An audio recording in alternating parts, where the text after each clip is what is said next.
And welcome back, welcome back. Hey, we are in the thick. Right now, I am 53 hours into the fast for this week. My body has shifted gears and I'm burning fat. That's right, I'm burning fat. I'm no longer burning carbs. And it is amazing. I am now in the process of reducing my weight, improving my metabolism. Blood sugars are getting better, or are better, and we'll take a look at that here in just a minute. Welcome back. Hey, this is Dr. Dwain Woode. That's Wood with an E. The E stands for endocrinology. Here on this channel, I educate, I empower, and I encourage you to take charge of your health and your life, avoid complications, and go to the next level. We're creating the life we've always wanted, and we are living a limitless life, which says that I am doing everything I possibly can do to improve my metabolism. I'm not allowing anything from outside or anything from inside to prevent me from doing what I need to do to be successful. I'm presenting my best self, my best health, and my best plans for my life. In this episode, we are talking about fasting and how we can use fasting to reset what's going on in so many areas of our lives, and of course, reversing our diabetes. I'm talking to adults with type 2 diabetes who want to reverse their diabetes and become healthy. Right now, we're talking about you are more than your job. That's right, more than your job. We're connecting your identity with your work and with how that impacts our metabolism and our metabolic healing. Thank you for being here. If you're new to me, go ahead and put new in the comments because I'd love to welcome you with a hand clap and some music and let you know that I am so excited that you're here. If you do have questions as we go through the episode tonight, go ahead and drop those in the chat. Make sure you put a Q in front of that because I want to make sure that I get to those as we talk through tonight. I already see some of our community members out there that we'll go and say hello to. But you know how we do. I've got some monitors. I've got some things that we're going to take a look at off to my side. I've got these are my glucose monitors and, of course, my ketone monitor. Down below me is my Dexcom Clarity Report, which we'll look at here in just a minute as we move into the show. Whatever platform you are on right now, I welcome you. I welcome you to the space. And whether you are on LinkedIn or Twitch or YouTube and, of course, Facebook, welcome you guys here as well as we move through this show. Let's go ahead and let's take a look at my blood sugars and get some things started, and we'll come back and say hi to our community members in just a minute. And let's see if let's do this. And you see on the screen right there, that is what my blood sugar is currently. And I've been, if I'm looking at this number right here, you see that squiggly line? Right about there. And you'll see for most of today, and that gives me roughly a 12-hour period, a little bit more probably. For most of today, my blood sugar has been in the red, and that means that it's been below 70 for most of today. And right now it's 54 according to my Libre.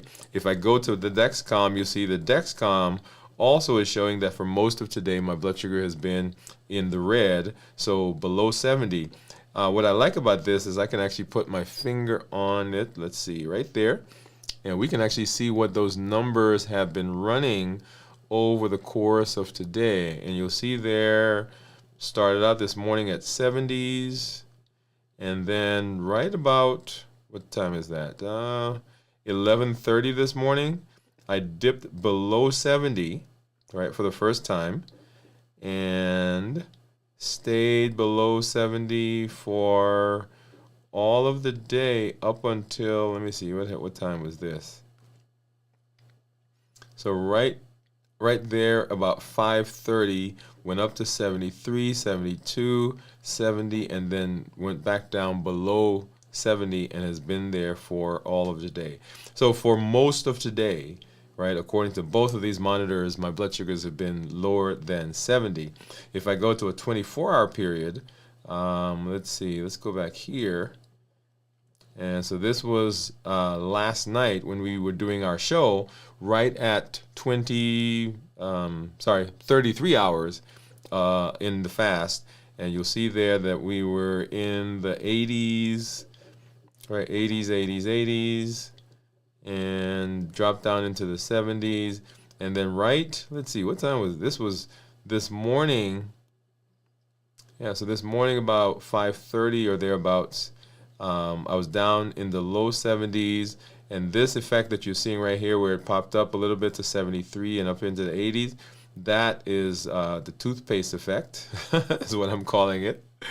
And then, of course, as we saw earlier, into the 70s and then dip below 70 and kind of remain there for the most of today. Okay? And I will talk about something that just happened to me a little while ago. I'm saying just happened, but is happening probably just before I came on. But we'll talk about that here in just a minute. So let's go ahead and hop over. And I also have my monitor. So here's my contour, and this is my Keto Mojo. Let me get this off the screen, and I'm going to grab a Lancet. I'm going to actually grab 2 of those out of my little container. And this blue one is for ketones. The brown one is for blood sugars. Put that back. And then also grab a strip for the contour. All right. So get that out of there. And I'm going to go ahead and put this strip in. And while I do that, open up these guys. So first we'll get blood sugar for the Keto Mojo. All right, and if you think you know what my ketones are going to be, go ahead and drop your guess into the chat. All right, so 50, how many hours was that? 57 hours, a little over 57 now that since we started. And then let's grab a Lancet, pull that out, and that's the little, showing you the little needle that we use. And I'm going to use the same finger that's been giving me good luck.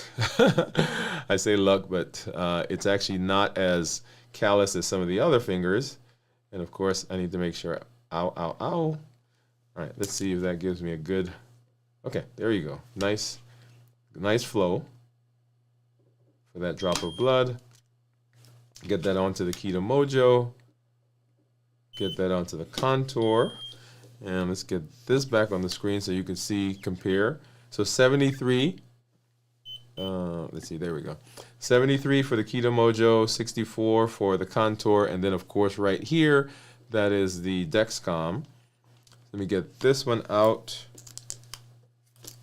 Get a strip in for ketones. And once again, if you think you know what my ketones are going to be, go ahead and drop that in, get that started. All right, and so we'll let that run. And of course, right, I'm going to tease you guys because I'm not going to let you see it because I want you to guess. There you go. All right, so we're looking, we're taking a look at that here in just a minute. We'll come back. So 57 hours, 57 plus hours now into this week's fast. And then we'll take a look at blood sugars as well. So let's go ahead and do my check-in because I want to talk about something that just as I was getting ready for the show that happened to me, and I want to talk about it. It wasn't part of what I planned to talk about, but I want to talk about it because some of you may be experiencing similar things, and I want you to know what that's like and the thought process that goes into that. So the thing that I do when I come on, and let me set the tone for that so that everybody understands where we are. If you are joining us for the very first time, if you've never been here before, you're probably wondering, what are we doing? What is this all about? And the reason for being in this space is that there are several disease processes that people talk about, the big one being diabetes. And we have put diabetes in kind of this isolated bucket by itself, right? We've kind of said that this is this thing that's over there, and we have not connected it. And when I say we, as a society, as a community, in medicine, we've really not connected it appropriately, I think, so that everyone understands that diabetes is really just an ultimate part of a spectrum of diseases. So things like high blood pressure, high cholesterol, fatty liver, pre-diabetes, metabolic syndrome, they're all a spectrum of diseases. And so the things that we do when we talk about managing diabetes, or in our case, talking about reversing diabetes, are some of the very same things that we do when we talk about managing some of the other diseases. So if we can do something that improves diabetes and reverses diabetes, then all of those other diseases gets better. Okay, that makes sense so far? Well, there are over 1 billion people on the planet right now, at this moment, that are suffering from diabetes or pre-diabetes. And so in this space, right, one of the things that we talk about is how do we reverse diabetes? How do we get people off of medications? And as a result, how do we get people off of some of those other medications for those other diseases? How do we get those to improve? So that's the space that we're in. And as a part of that, we use our fasting as a tool to begin reversing that, because fasting hits the 3 pillars of reversing diabetes. 1, decreasing insulin. 2, suppressing appetite. And number 3, reducing sugar. And so on our main show, Dwain Woode MD Live, we are walking through the path, Limitless Living. We're walking through that path on reversing diabetes, and then we're using fasting and the other tools to put that into practice. And so here on Wednesday, Thursday, Friday, we go through a fast, because I do a 72-hour fast once a week. And we come in and we talk to each other. We check in, see how things are going. And we've had amazing benefits in our community. Everything from getting off of medications totally, hand waving, right? Improving our weight. And we'll take a look at my weight here in just a little while. And improving several of the downstream disease processes that the community suffers from. So that's the backdrop of where we are. So in this fast, I'm over 57 hours. Let me go ahead and do the check-in. And the check-in really is to let you know how I am doing, how I am feeling, how I am, what's going on in my body, my thoughts, my emotions, and so forth, right? So let's go ahead and do that now, because I do want to talk about something specifically here. So here's the story. So I'm getting ready for the show, and I'm at work, and I was tired. So I did not do a good job of resting. In fact, I'm getting ready for the new series that we're doing in the morning, right? So, we've been talking about the 100-day walk to consistency and health. And so that today actually was the 100th day. Yay! Right? Today is 100 days. So we've been walking, we've been talking, we've been doing that series for 100 days. So I'm getting ready for the new series, and I'm getting some things set up in our house as I'm getting ready for that. And so I was up this morning, that's right, up until about 4:30 this morning. So did not do a good job of resting. You guys hear me? And so I worked all day, and I've been fasting, and you saw what my blood sugars were, 60s the whole time, or below 70s the whole time. And so before I left work, I was trying to get some last things ready before I left the office to come home to get ready for the show. And I'm sitting at the computer, and I'm doing some stuff, and I woke up. Did you guys miss that? So I'm working at the computer, and I woke up. So I'm sleeping. And so, I sat there for a couple of minutes, got in the car, drove home, and I came in, and I'm sitting here, and I'm getting things ready for the show, as this show right now that we're on. And something said in my mind, hey, go to the refrigerator and get whatever, right? So without thinking, I get up and I walk to the kitchen, and I open the refrigerator, and as my hand is going in, I was like, wait a minute, what are you doing? You're fasting. Right, notice that the fatigue is pushing me now, right? Just without thinking. It is an automatic process. And we've talked here about our heat model, habits, emotions, access, and taste, right? And within the emotions, fatigue, right? Boredom, and we talked about all of those, but fatigue is one of the biggest ones. And so because I was tired, because I didn't rest well, my body is pushing me now to go and do something that was not in my plan. Okay. Now I was mindful enough to catch it. And one of the reasons I caught it was because I was thinking about getting back here and doing, finishing up something for the show. And in my head, right, there's, well, wait a minute, you're doing the show on fasting, so you can't eat right now. Right? So that was the thought process that broke that cycle. And so physically, I am tired. And of course, when we're tired physically, then it translates into our thought process. And notice what happened to my thought process in that moment. And people will say to me often, they'll talk about their strength. If they were strong enough, if they had motivation enough, then they could fast, or they wouldn't eat that thing, or they wouldn't do this. And there's an example just there in real time, y'all, of the thought and the idea that it's not your strength. It's not that you're not strong enough. It's not that you don't have self-control, but there are things within us that push us when those emotions get high enough.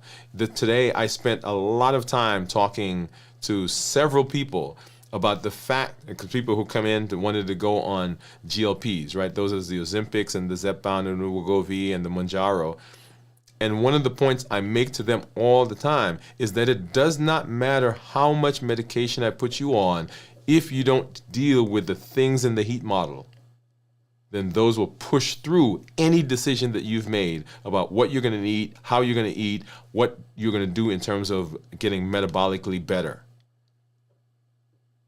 So I thought this was a great place for us to do that. And then, of course, emotionally, I'm tired, and so that translates into the emotions, right? So things seem to be more annoying. Let me put it that way. And I have been aware of that today, but didn't realize to what extent it was affecting me. And so this, usually when I come on, I'm talking about the fact that I'm not feeling tired, I'm not feeling lightheaded, dizzy, sweaty, and all those things. My mentation is good, and I'm excited, and I have those feelings now, but they are all intertwined with the fatigue. So always, always, always in our fasting process, we want to make sure that we're doing a good job of setting ourselves up for the best possibility of success. Because if we don't do that, then of course, right? So there we are. All right, so let's go ahead and I want to hop over now and say hello to our community members. I see several of you out there. Let me go ahead and let's pull this over.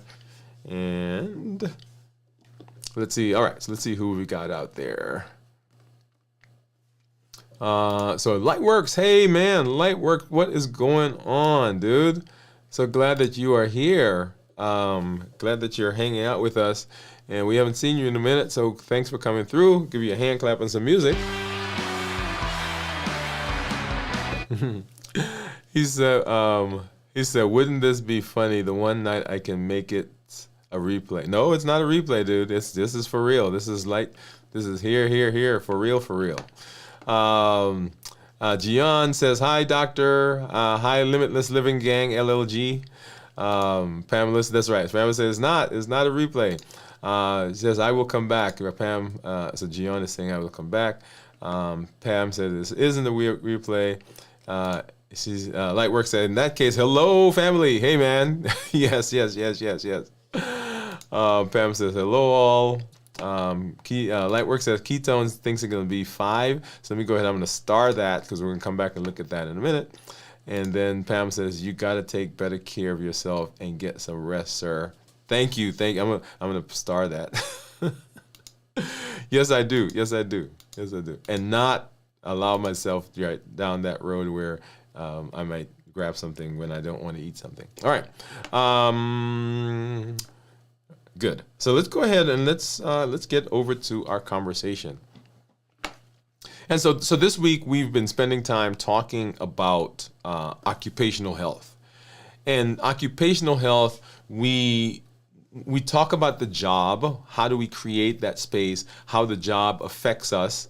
In fact, we spend a third of our life, 1/3 of our life, and in the work environment.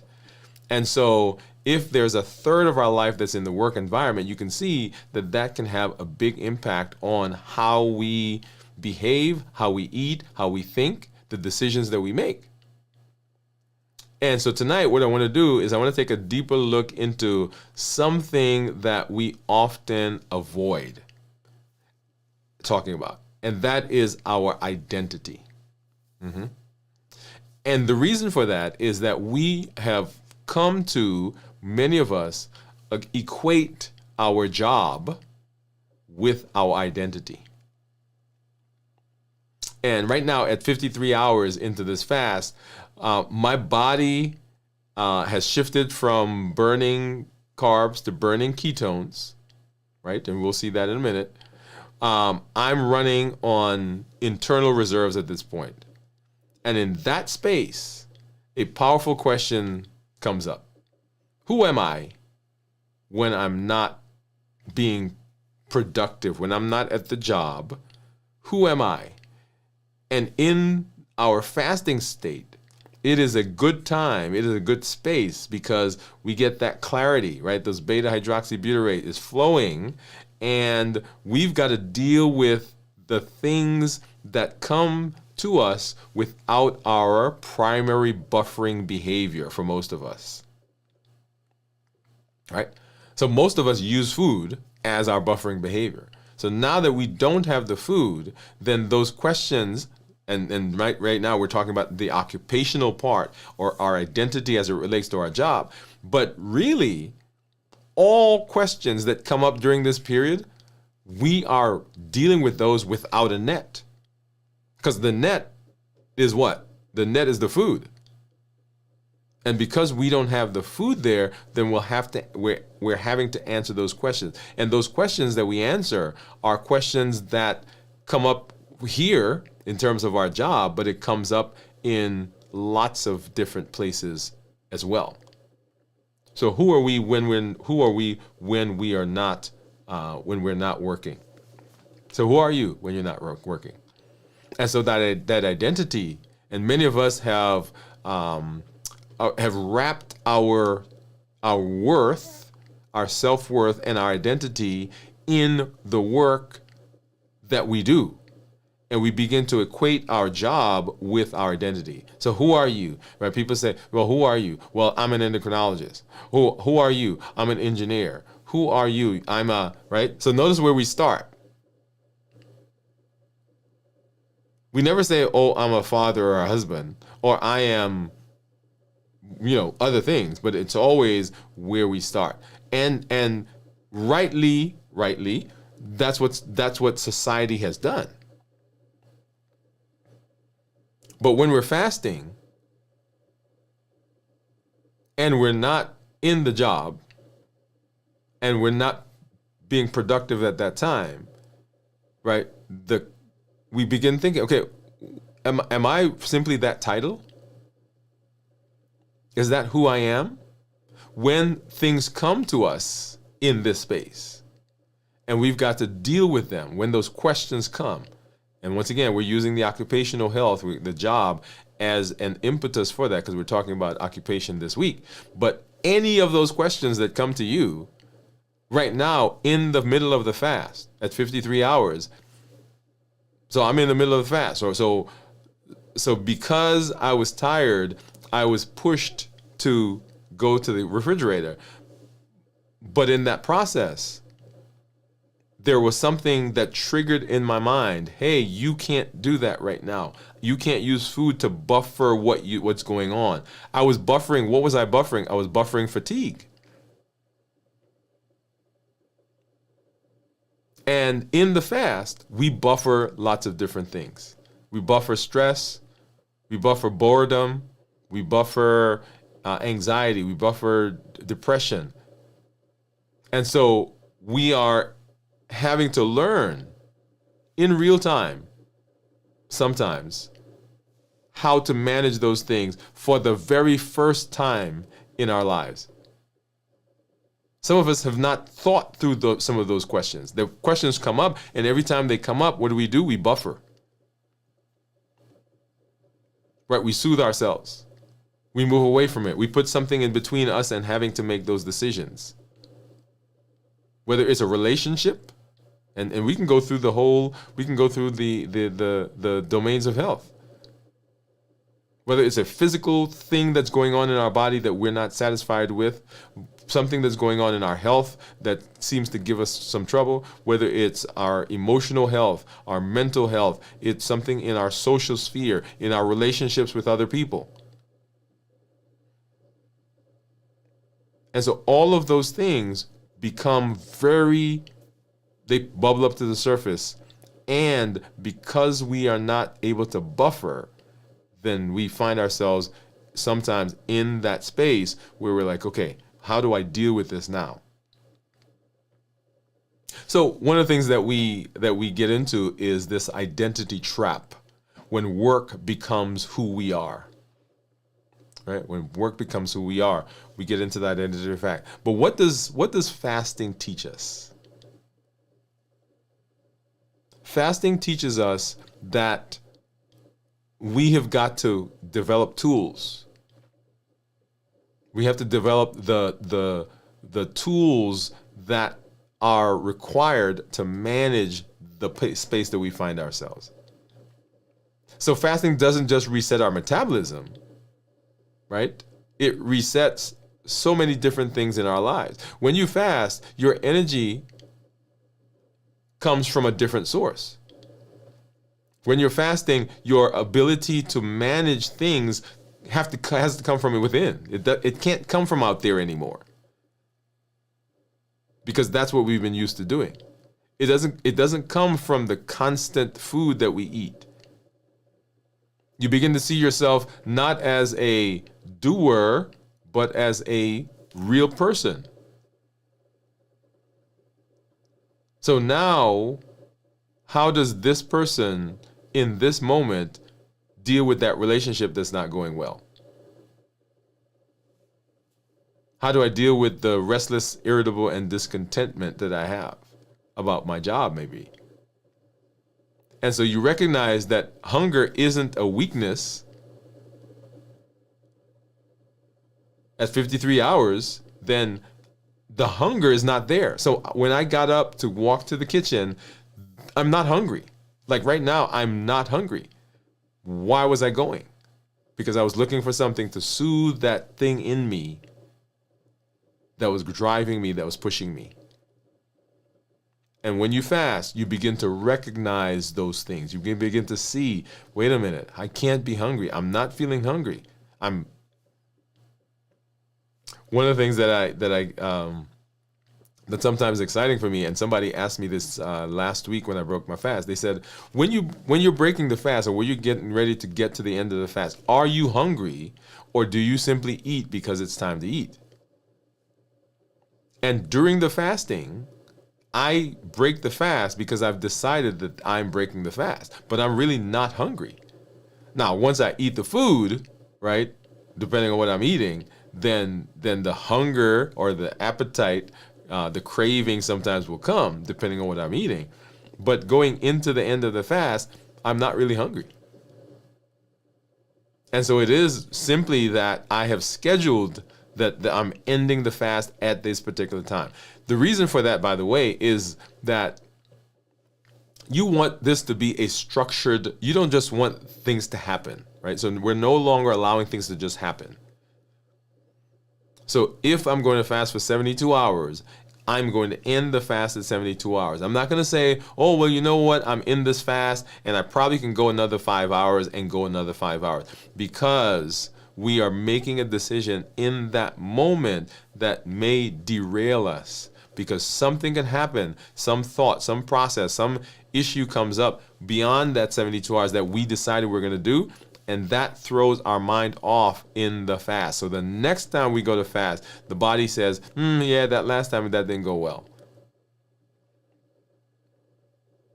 So we are ending the fast because we decide to end the fast. We're not extending it. We're not going beyond it. One of the things that we did, wow, it's been a while now. We did a 106-hour fast, I believe.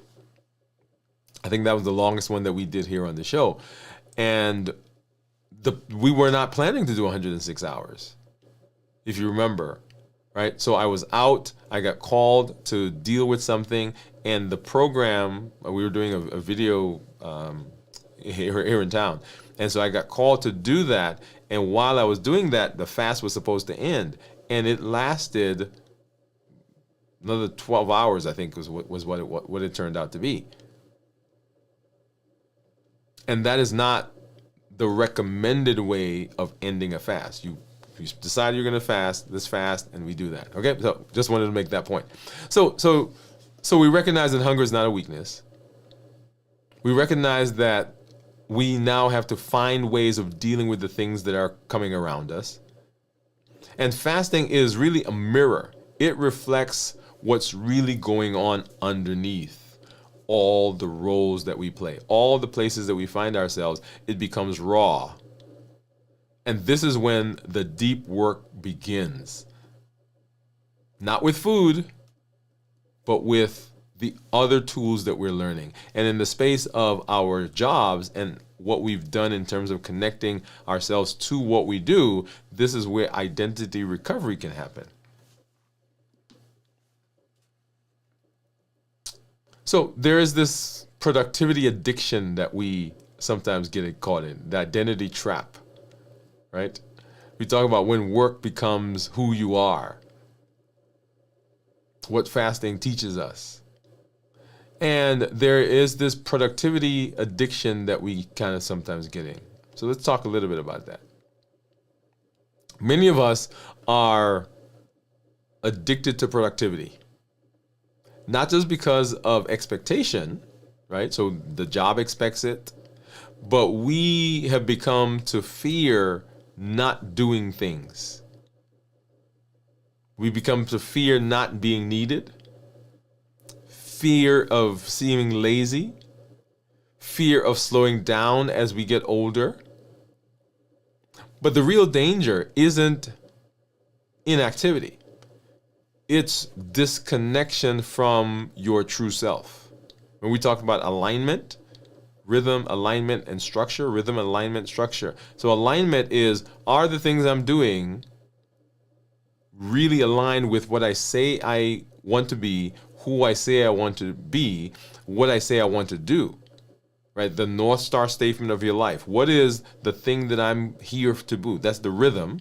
The alignment is, are the things I'm doing, the behaviors I'm doing, the foods I'm eating, if we're talking about health. Sleeping, by the way, let me raise my hand, right? Ouch, ouch, ouch, stepping on my own toes. Are the things I'm doing really putting me in the space, in the direction of what I say I want? So in my case, fasting, right? So fasting, I'm fasting for my health, and I allowed the busyness, the thought that, okay, I've got to get this done, to keep me up. And notice that it almost disrupted my fast. Are the things I'm doing aligned with what I say I want? So when you only feel worthy when you're working, when you're doing stuff, when you're quote unquote being productive, then rest feels like a failure. So we always have to be going, always have to be doing, always have to be in that space. And for those of you who aren't currently working, you're retired, sometimes you fall into that same spot. The inability to just woosah, just relax. And remember, constant chronic stress, cortisol, causes high blood sugars, causes insulin to go up. Insulin causes all the downstream issues that we talked about. So fasting interrupts that loop. It teaches you that you can be still and still be enough. Oh, you get that? You can be still. You can be not doing something, not being identified with the job. You can still be still, and you can be enough. It teaches you that you can stop eating and not fall apart. Oh, this is a good one. I had somebody said that to me recently. That I thought if I wasn't eating, if I wasn't able to get the things I wanted to eat, actually the word they used is that they thought I was going to die. They thought they were going to die. So I cannot eat, and I can still deal with the emotions. I cannot eat, and I can still deal with the boredom. I cannot eat. I can still deal with the depression. I cannot eat and still be okay.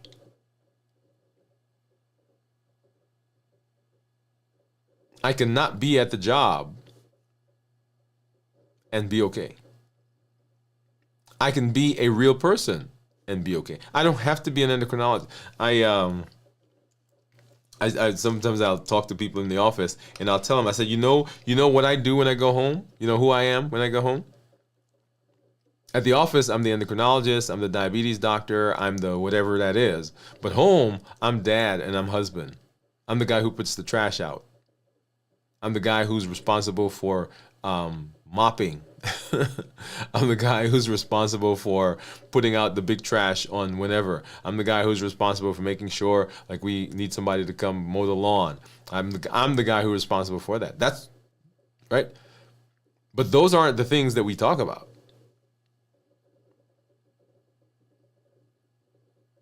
Right? We talk about the other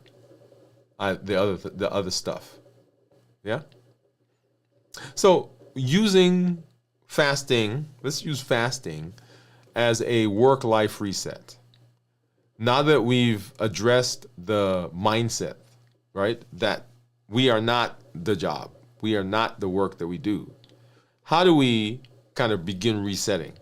Well, we scheduled some deep work when our ketones are high.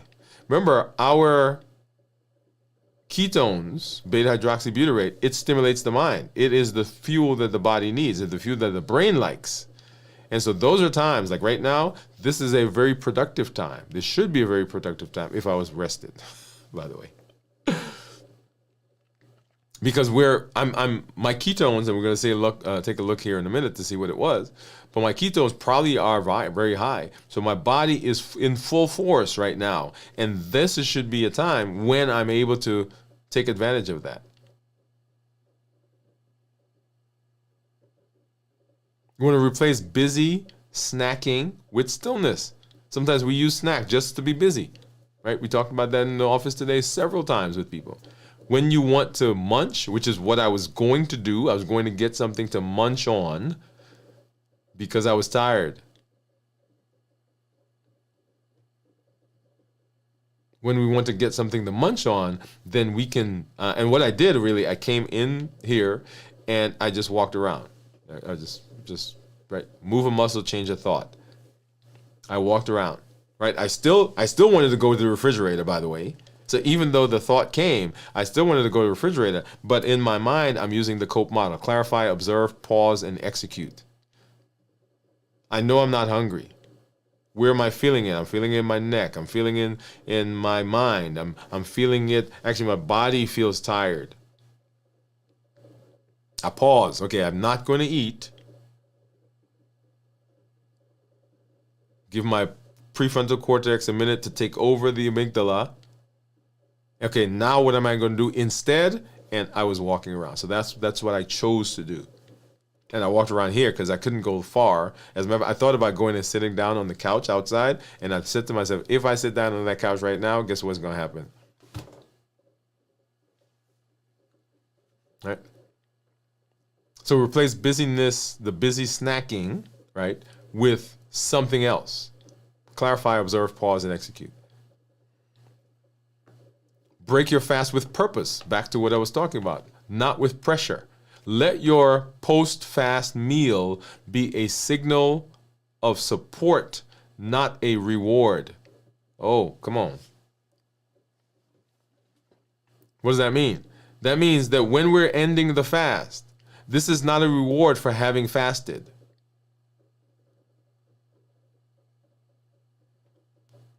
Because often we like, oh man, I fasted so well, so I'm gonna go get whatever, right? So this is not a reward for having fasted. It is supporting your fast.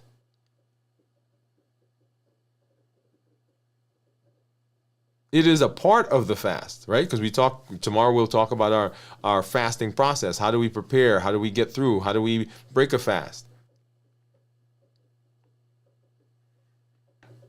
So it is a part of that process.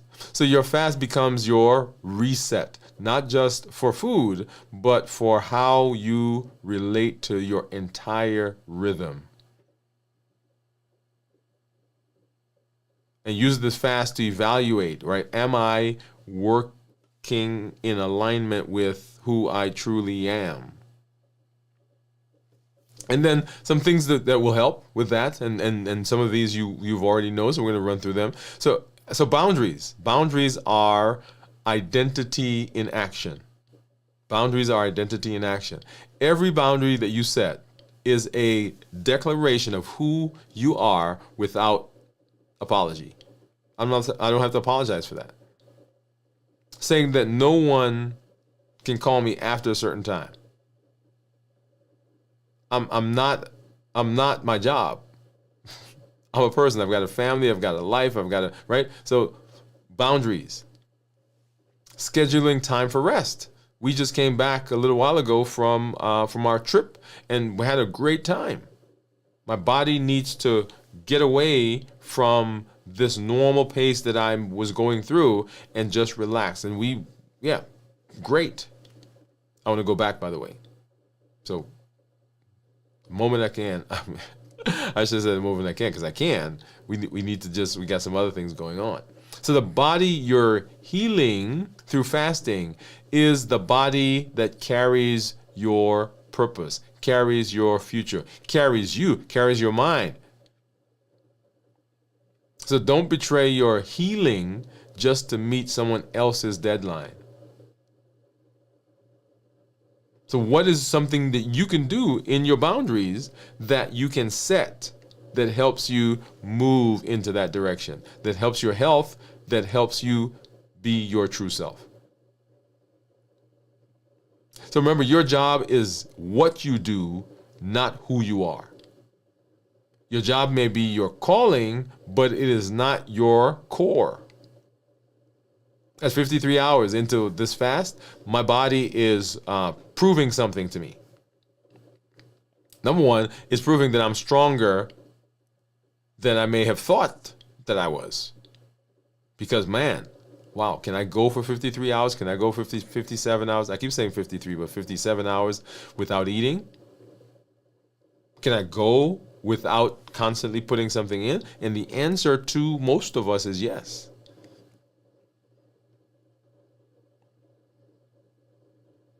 You are steady. This is something else. I'm steady without having to buffer.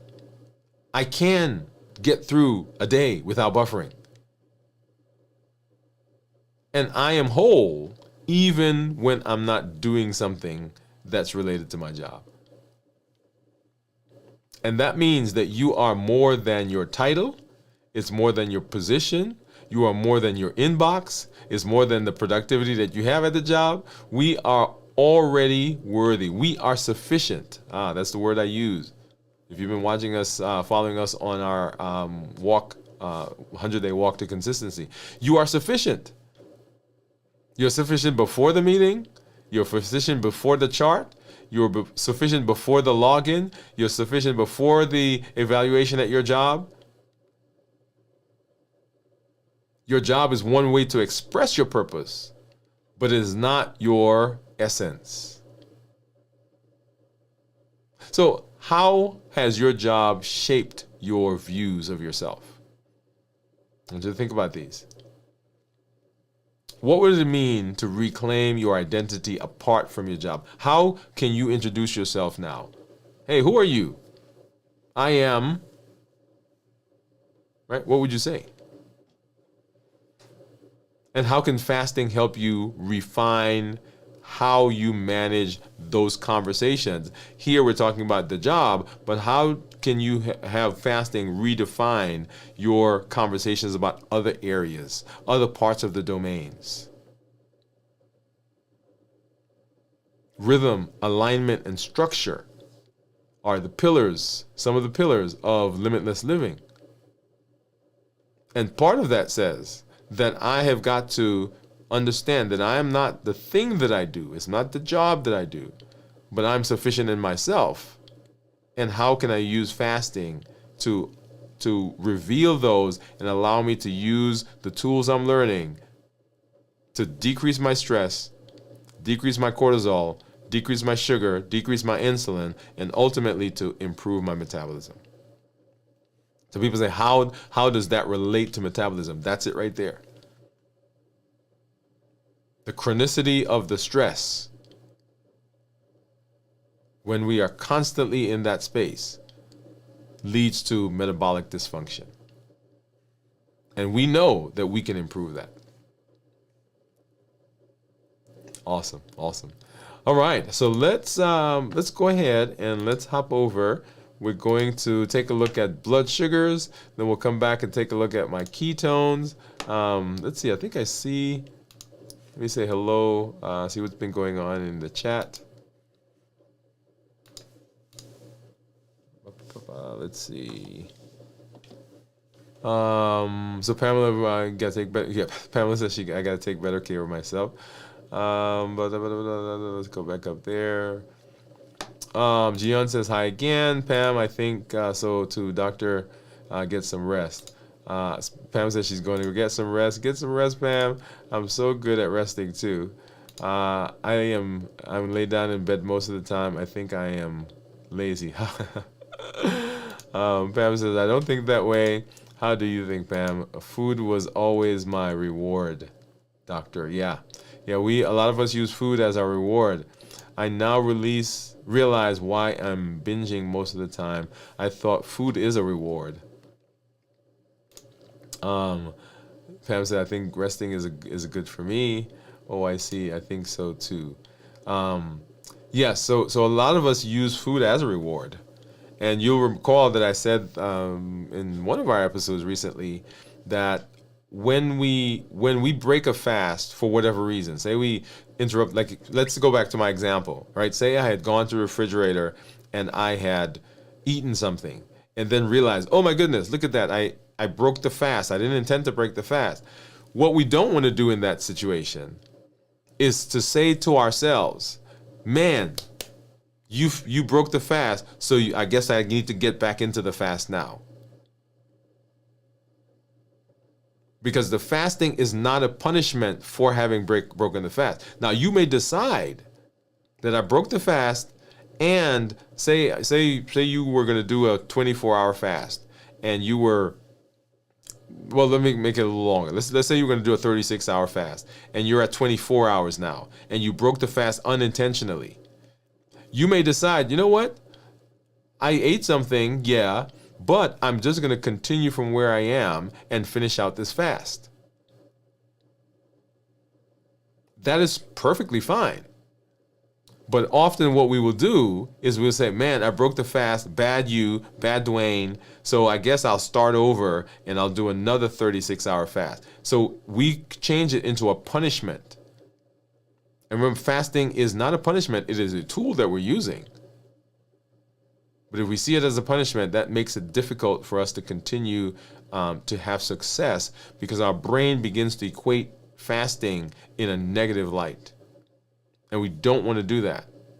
It is a choice that we're making of putting ourselves in a metabolic space, in a metabolic situation that improves our health. Okay? So don't use it as a punishment. Same thing here. Don't use it as a reward. Or don't use food as a reward for fasting. I gave the example yesterday, I think, in the episode where I was hoarding food, that scarcity mentality. So when we begin using food as a reward for fasting, then that scarcity mentality comes into play because we're like, okay, I'm going to fast, but when I finish fasting, there's all this stuff I'm going to eat to make up for the stuff I didn't eat during the fast. And that's a that's not the way we want to think about fasting. Right? We're not trying to make up for fasting. We're not trying to compensate for fasting.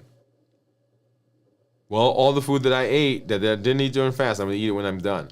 Or the other one that happened to me is I am anticipating getting into a fast. And so, man, I'm going into a fast, so I'm not going to be able to eat some of these things. So let me eat them all right now.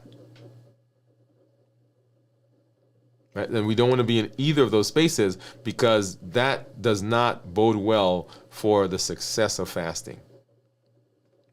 All right, so now let's go ahead and I'm going to hop over and take a look at blood sugars on my clarity report, and then we'll come back and take a look at ketones. So let's do this one. Let's see, go here. So here is my clarity report. This is for the last 14 days. You'll see my average blood sugar of 104, right? So last 14 days is what we're looking at.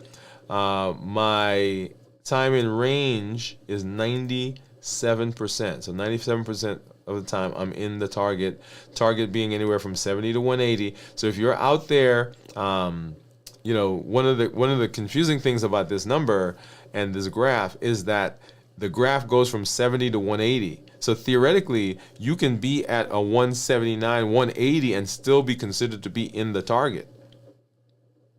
But as you know, our goal is not to be in the 180s. Our goal actually is to be 100 to 120 or better. So when you're looking at these graphs, you want to interpret that well, because I've had people say to me, well, I'm in target, I'm in the range, why is my A1C 10 or 9? Right, I guess the upper limit of 180 would probably put your blood sugar, your A1C at a 8 point something maybe. Right, and it is because an A1C of 5 is an average blood sugar of 100,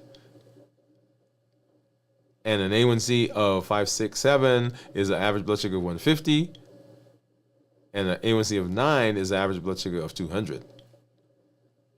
Right, so closer to that upper hand. So you want to make sure that you're paying attention to that. And then my glucose management indicator, which is right there, is 5.8. That means if I were to get an A1C right now, based on these blood sugars, it would approximate a 5.8. So that doesn't mean that it is what it is. So it's an estimation of that. I can't call it an A1C, but it is an estimation of what that's going to be. If I go back and look at the 30-day average, then still same A1C, average 103. I'm in target 95% of the time. And then if I go back to 90 days, average blood sugar of 133 with an A1C of 6.5, and I'm in target 81%.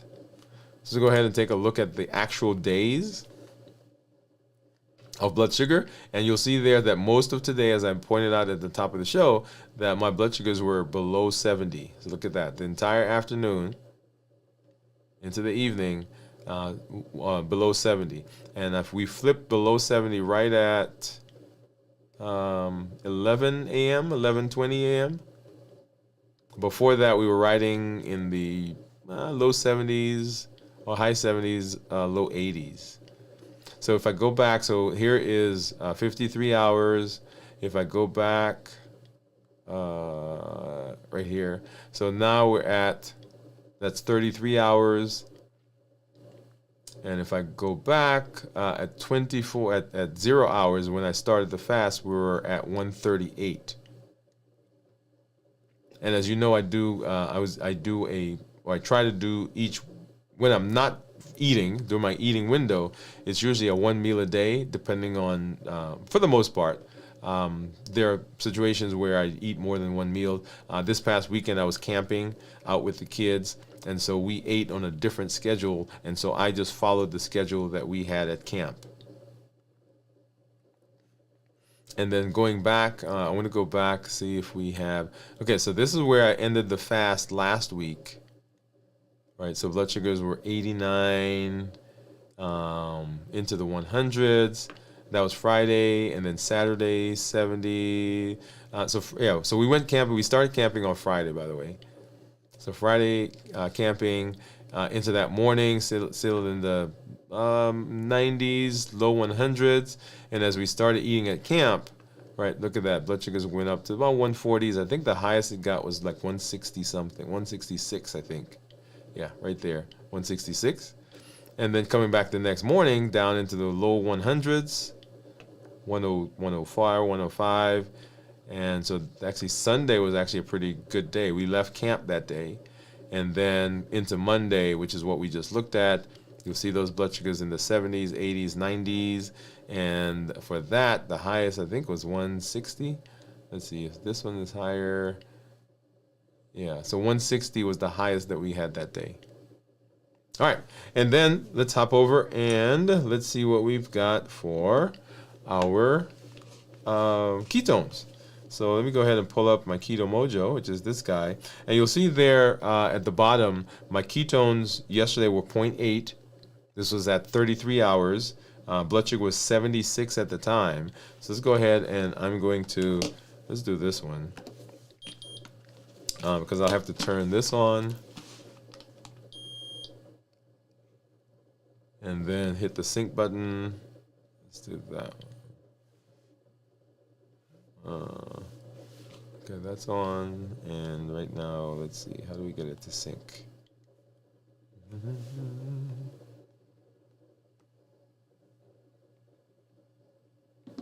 All right, let's see. Hold on a second. Let's get over there. Sync. And for some reason, it's not wanting to pull over. But I guess we can just look at the, okay, there we are. Here we are. Go ahead and hit that button. And it should pull that over so we get to see what that is. We could have gone into the meter itself and just found it, but I like this better. All right. So what do you think it's going to be? I think I saw 1.5 from Gion. I think Lightwork says 5. And then someone else, I think up here, it said 0.8 or thereabouts. 5 was, okay, yeah, Lightwork says 5. So drum roll, please, and here we are. And you'll see there, okay, so blood sugar was 73. Ketones were 2.2. So when we talk about ketones, ketones that are less than 0.5 are considered normal. 0.5 to 1.5 are considered nutritional ketosis, and then above 1.5 considered therapeutic ketosis. And so right now I'm above 1.5, and so that's what you see there. When we are dealing with metabolism, if we're doing ketogenic, if we're doing the fasting, we want the ketones to be 0.5 or higher, because that's the therapeutic nutritional ketosis, and that means that we're burning fat. So in my case, you saw my blood sugars kind of stayed right below 100 or below 70. And I like that because my blood sugars are below 70, but my ketones are elevated, which means that I am in the process, I'm burning fat right now. And one of the things and I didn't show that to you earlier, let's take a look at that. So that is my current, that was my weight this morning, right? So I didn't weigh this evening. And I tend to weigh twice a day. I think I did, let me go back and see if I find that. I did a screenshot of,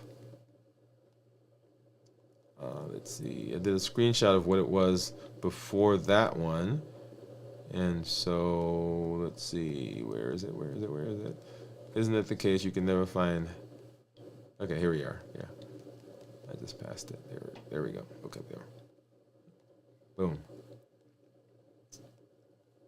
Okay, so here was my weight, and that was, let's see, what time was that? 7 a.m., that was yesterday.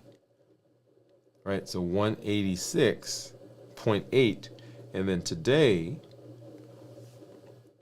184.4. So I tell people usually when you're fasting, you will lose 1.2 pounds, and so some of that weight that you see there is probably fluids, right? So probably about 2 of those pounds were fluids. And so when you're fasting, you can monitor. And one of the things that I recommend is that you get this is the Fit Index scale. That's the one I recommend.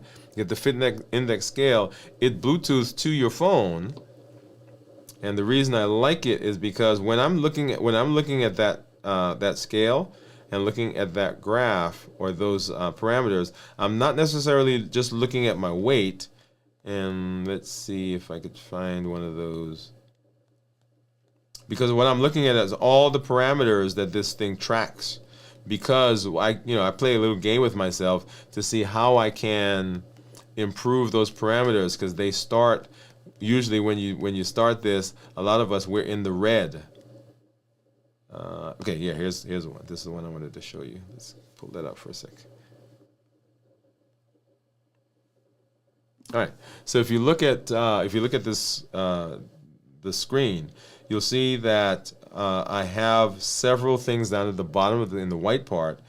I've got weight, BMI, body fat, fat-free body weight, subcutaneous fat, visceral fat, and so on and so forth. So it tracks about 10 to 12 different parameters. And when we started this process, many of those were in the red, meaning that they were higher than we want them to be.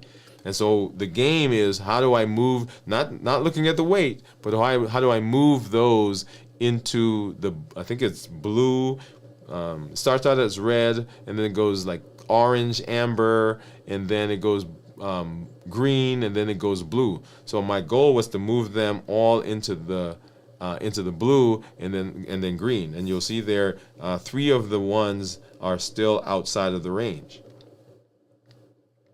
And so you can begin doing different things to adjust those. So you can drink water, right? You're fasting, drink water. You see what happens to the free water in the app. And those things, if you're doing those, they ultimately lead to weight loss. They ultimately lead to improved metabolism. They ultimately lead to all the things we're talking about. Yeah, but this is a way of tracking it. Just like you track weight, you also, I recommend tracking your blood sugar. And if you do ketones, so I got my ketone meter, right? Pick one up, relatively inexpensive, and you can look to see what different foods, what different activities, what different stresses do to your body. Because we are trying to do what we need to do for this body. And anytime we can look at data and be objective, then that helps us. I always want to remind you that I love what we do. I love what I do. And it's all built on our platform, the Triple E Formula for Success. We educate, we empower, and we encourage. We educate with the blogs, with the podcast, with the shows that we do. We empower with the tools that we are learning, fasting, the walking in the morning, balanced bites. All of those are tools that we're using to put into practice the things that we learned. And then we encourage with the community that you are part of, this amazing community that supports each other. If you want to go somewhere, go by yourself. But if you want to go long, if you want to go far, if you want to be successful and be continually successful in the long term, go with a community. Because the community allows you to be you. They support you, they push you, they pull you, they allow you to cry and pause and just be yourself. And all the time pulling you along in the direction of success. I am always excited to be in this space. We will be back tomorrow as we do our complete review of fasting. We will be back on Saturday for video from the vault, and then on Sunday morning for This Week in Review, and next Monday back in the saddle right here for Dwain Woode MD Live. Thank you for joining me. Thank you for being in this space. Thank you for being an amazing community. Let somebody know that there's a space where they can go, where they can improve their health. This is Dr. Dwain Woode. That's Wood with an E. The E stands for endocrinology. Here I educate, I empower, and I encourage you to take charge of your health and your life, avoid complications, and go to the next level. We are living a limitless life. And limitless living says that we're not allowing anything from outside or anything from inside to prevent us from doing what we need to do for our health. We are presenting our best self, our best health, and our best plans for our life. Good night, everybody. We'll see you at our next show.